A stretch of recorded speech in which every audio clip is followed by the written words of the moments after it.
রাতে ঘুমানোর সময় আমার স্ত্রী যখন আমার বুকের উপর এসে শুয়ে পড়ল, তখন আমি বেশ বিরক্ত নিয়ে ওকে বললাম, সারাদিন কাজ করে রাতে তোমার জন্য একটু শান্তিতে ঘুমোতেও পারি না। তুমি তো জানো আমি তোমার বুকে ছাড়া ঘুমোতে পারি না। এমন ন্যাকামো না করলেও তো পারো। তোমার জন্য কোনো কাজে শান্তি নেই আমার। ভালো, তবুও আমি তোমার বুকেই ঘুমাবো। তুমি মরে গিয়েও তো আমাকে মুক্তি দিতে পারো। রোজ রোজ এমন অশান্তি আমার আর সহ্য হয় না। এমন একটা বস্তা গায়ের উপর থাকলে কেউ কি ঘুমোতে পারে? আমি তো শুধু রাতের বেলাতেই বুকে ঘুমোই, আর তো কোনো জ্বালাতন করি না। তোমার মতো নির্লজ্জ মেয়ে আমি আর একটাও দেখিনি। আমার মাথা ব্যথা করছে, একটু হাত বুলিয়ে দাও। কথাটা বলে আমার হাতটা নিয়ে ওর কপালের উপর রাখলো। হাজারবার বলার পরও এমনকি গায়ে হাত তুলেও ওর এই অভ্যাস পরিবর্তন করতে পারিনি। আপনারা নিশ্চয়ই ভাবছেন স্ত্রীর বুকের উপর ঘুমালে আমি এত বিরক্ত কেন হই। আসলে ওকে আমার এখন আর ভালো লাগে না। আমার অন্য একটা মেয়ের সাথে রিলেশন আছে, কিন্তু কিছুতেই মিতাকে বলতে পারি না। মিতা আমার স্ত্রীর নাম। এমন বেহায়া মেয়ে আমি খুব কম দেখেছি। ওর জন্য রাতে কণিকার সাথে তেমন কথাও বলতে পারি না। ঘুমোতে এলেই আমাকে ধরে রাখে। আমি যখন এসব কথা ভাবছিলাম তখন আমার মনে হলো গায়ের সাথে মনে হয় খুব গরম কিছু লেগে আছে। মিতার শরীরে হাত রেখে বুঝতে পারলাম ওর গা অস্বাভাবিক রকম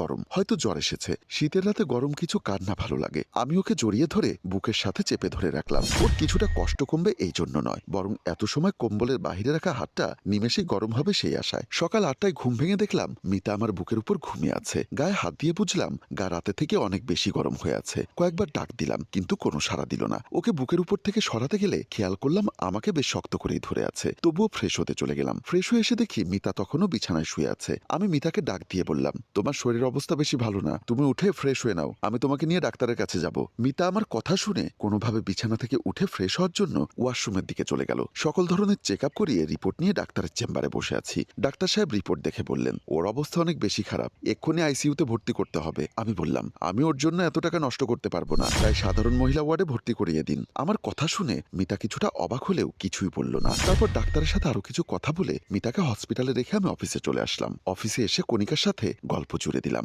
মেয়েটা আমাকে ছাড়া কিছুই বুঝতে চায় না। কণিকা আমার অফিসের কলিগ। ওর হাসি মুখটা যে কোনো পুরুষকে নিজের কাছে টানতে বাধ্য, তাই আমিও ওর কাছে চলে এসেছি। সারা দিন বেশ ভালো কেটে গেল। সন্ধ্যাবেলায় বাড়ি এসে ফ্রেশ হয়ে খাবার টেবিলে গেলাম। দেখলাম আজ আর এই টেবিলে আমার পছন্দের কিচ্ছু রান্না করা নেই। মিতা রোজ সন্ধ্যা হলে আমার পছন্দের হালকা খাবার বানিয়ে দিত, তারপর নিজের হাতে খাইয়ে দিত। কণিকার সাথে রিলেশনে যাবার পর একদিন বলেছিলাম তোমাকে আমার খাইয়ে দিতে হবে না, নাকি বিষ মিশিয়ে ভাবে খাওয়াতে আসো। তারপর থেকে আর কখনোই খাইয়ে দিতে দেখিনি। রান্না করে টেবিলে গুছিয়ে রাখতো। আজ মিতা নেই, তাই কেউ কিছু বানিয়ে রাখেনি। এসব ভেবে মনটা খারাপ হয়ে গেল। আমি আর খাবার খেলাম না, নিজের রুমে চলে গেলাম। খাটে গিয়ে শুয়ে কণিকার সাথে কথা বলতে লাগলাম, কিন্তু এখন ওর সাথে কথা বলতে ভালো লাগছে না। তাই কণিকাকে বললাম এখন রাখছি, আমার মাথা ব্যথা করছে, পরে আবার কথা বলবো। এই বলে ফোনটা কেটে দিলাম। তারপর নিজের অজান্তেই একা একা বলে উঠলাম, সারাদিন মিতার কোনো খোঁজ নেওয়া হয়নি। আচ্ছা ওর কি জ্ঞান ফিরেছে, নাকি ও আর নেই? না না, আমি এসব কি ভাবছি? আরো মরে গেলেই তো আমার আর কণিকার জন্য ভালো হয়, কিন্তু মনকে কিছুতেই শান্ত করতে পারছি না। সাথে পেটও বুঝিয়ে দিচ্ছে তার খাবার চাই, কিন্তু এখন বাইরে যেতে ইচ্ছা করছে না। আনমনে বলে উঠলাম, মিতা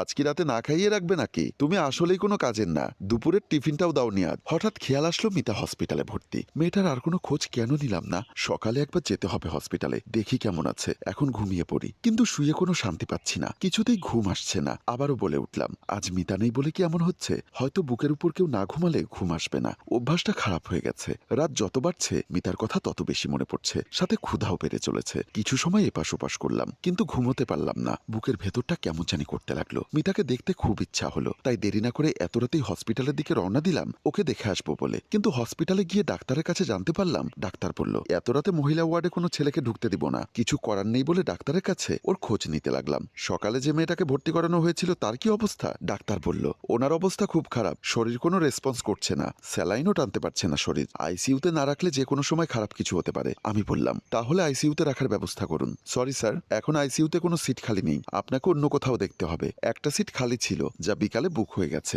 ডাক্তারকে কিছু না বলে চলে এলাম সেখান থেকে। আমি খাটের এক কোণে বসে আছি, কিন্তু বাড়ি ফিরতেই মিতাকে আরো বেশি মনে পড়তে লাগলো। কণিকার জন্মদিনের সময় আমার কাছে টাকা ছিল না, অনেক চিন্তায় ছিলাম তখন। অফিস থেকে ফিরতে মিতা আমাকে রোজ জড়িয়ে ধরতো। একদিন ওকে বললাম, ছেলেদের শরীর লাগলে ব্যবসা করো, কিন্তু আমাকে এত বিরক্ত করবে না। আমার কথা শুনে মিতার চোখ থেকে পানি পড়তে লাগলো। মেয়েটা নিজের আঁচল দিয়ে চোখের পানি লুকিয়ে আমাকে বলল, আমার ভুল হয়ে গেছে, আমি বুঝতে পারিনি। তুমি অফিস থেকে অনেক কষ্ট করে বাসায় ফিরেছো। আসলে আমি তোমাকে জড়িয়ে না ধরতে পারলে আমার বুকের ভেতরটা কেমন জানি করে ওঠে, তাই তো তুমি অফিস থেকে বাসায় ঢোকার সাথে সাথে তোমাকে একবার জড়িয়ে ধরি। আমি বলে উঠলাম, এত ন্যাকামি আমার পছন্দ না, এখন যাও তাড়াতাড়ি আমার জন্য খাবার রেডি করো। মেয়েটি সেদিন আর কিছু না বলে মাথা নিচু করে চলে গিয়েছিল। সেদিনের পর থেকে মিতা আর আমাকে জড়িয়ে ধরতো না। শুধু রাতে আমার বুকে ঘুমানোটাই পরিবর্তন করতে পারিনি কোনো কিছু বলে। ওর নাকি আমার বুকে না ঘুমালে ঘুম আসে না। আমিও ওকে একসময় বলতাম, তুমি আমার বুকে না ঘুমালে আমার ঘুম আসে না। আজ বুঝতে পারছি কথাটা আমি মিথ্যা বলতাম না। পরদিন আমি হসপিটালে ডাক্তারের চেম্বারে বসে আছি। ডাক্তার সাহেব নাকি রুগী দেখার জন্য ওয়ার্ডে গিয়েছেন। কিছুক্ষণ পর ডাক্তার এলো। ডাক্তারকে দেখে আমি বললাম, ডাক্তার সাহেব, আজ আমাকে একটা আইসিইউর ব্যবস্থা করে দিন এবং আমার স্ত্রীর অপারেশনের ব্যবস্থা করুন।